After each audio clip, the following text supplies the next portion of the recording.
Good afternoon, this is your captain speaking. Coming up on the left, we're going to be catching a glimpse of the Grand Canyon. On the right, you can be able to see the Hoover Dam in just a few minutes.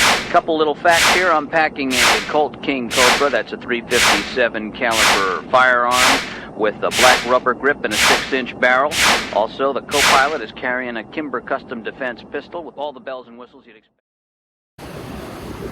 Hey guys!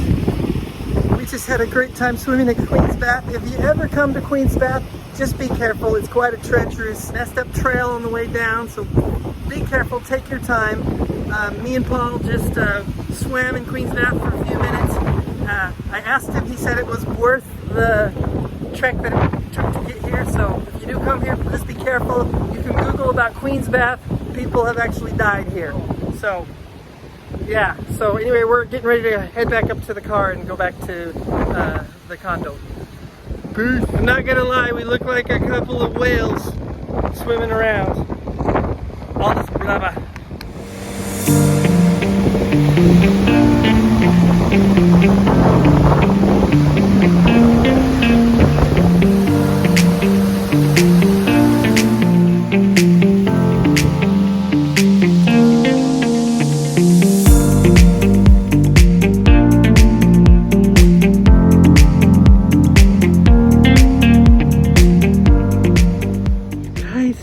You guys, it's a rainbow! Woo! Oh, wow.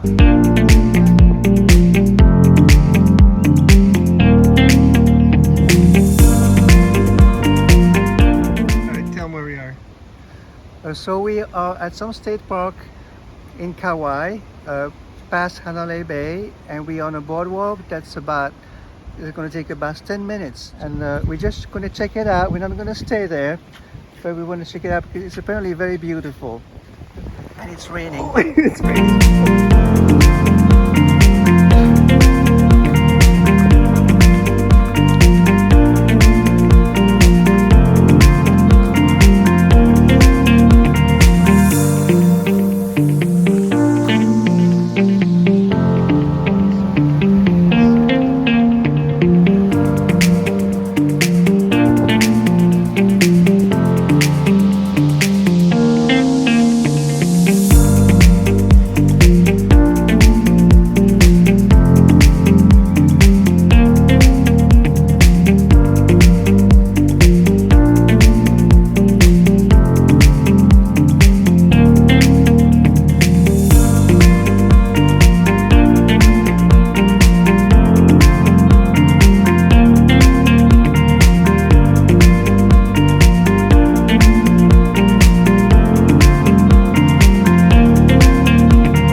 Okay guys, story time.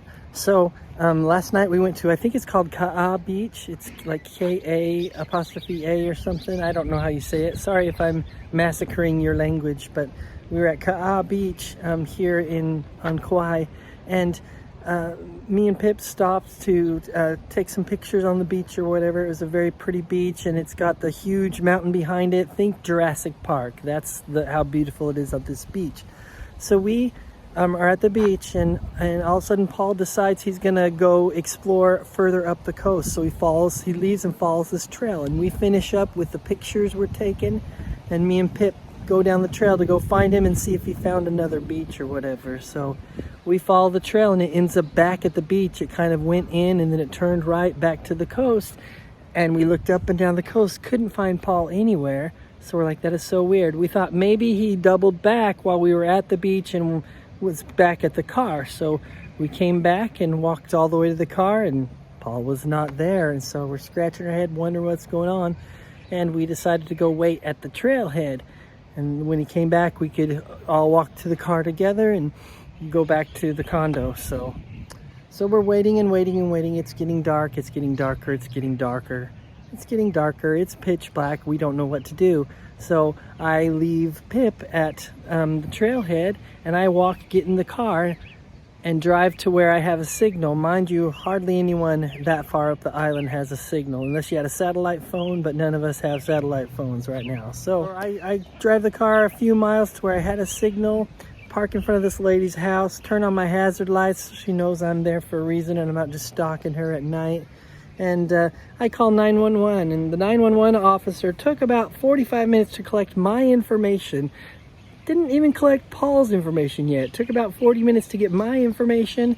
Then she gets some of Paul's information, and she says, okay, I'll send out an officer. So an officer gets there. He talks to us a few minutes, and all of a sudden the firemen from Honolulu show up, and there's 3 or 4 of them, and they got their flashlights and they're walking up the trail. They're like, don't worry, we'll find him, whatever. So we're waiting, and firemen come back, and no deal, no go. So they couldn't find him. So they're like, well, we're gonna search again in the morning or whatever. They said something. So at this time, Pip and me are kind of freaking out a little bit. We didn't want something bad to have happened to him. After we got 2 police escort back to the condo, so that was pretty cool. They were really nice. They got us home safely. So neither of us slept very well that night. Naturally, we didn't know what was happening. We got a call this morning, and some investigator was gonna meet us at the trailhead. So we went back and met him half an hour later, and this is an extremely short way to tell a very long story. He walked around, couldn't hear any sign of Paul or whatever, so he goes back to his truck to get his drone, and we had a canine rescue dog coming. So I don't know what kind of dog this was, but I was like, okay. So he had us bring with us some of Paul's clothes so that the dog could get the scent. Luckily, before the drone or the dog arrived, Paul comes walking out of the trail, and he looked a little disheveled. He had a scrape on one of his legs, and he had been through it. So apparently he had just decided when he went out, it was getting too dark, and he didn't have a flashlight other than the light on his phone. So he decided, I'm going to go ahead and hunker down here for the night. But he didn't tell us, so there's no way that we could have there's no way he could have called us anyway. So but it was quite a wild night, and so I'm looking forward to tonight, where I can hopefully get some more sleep. Paul is back, and he's fine, he's happy, he's healthy, and we're just very thankful that it wasn't something worse, because the cop, when he was talking, or the investigator, when he was talking to me this morning after we'd found Paul, we were very relieved. I was saying prayers of thankfulness, and on a walk back, he said, he's like, it's very rare that they actually come back alive. So people go off trail all the time and make the wrong move in the dark, and that's the end of them. And the place Paul went was a pretty dangerous area. He took me back so we could try to recover his backpack, but it was just too treacherous. And I finally said, dude, no backpack for you. And we headed back into town. So anyway, it was kind of a chaotic night, but I'm hoping that tonight is better. I'm going to sleep a lot better tonight, hopefully. So we're all happy, we're safe, and we're having fun. Aloha.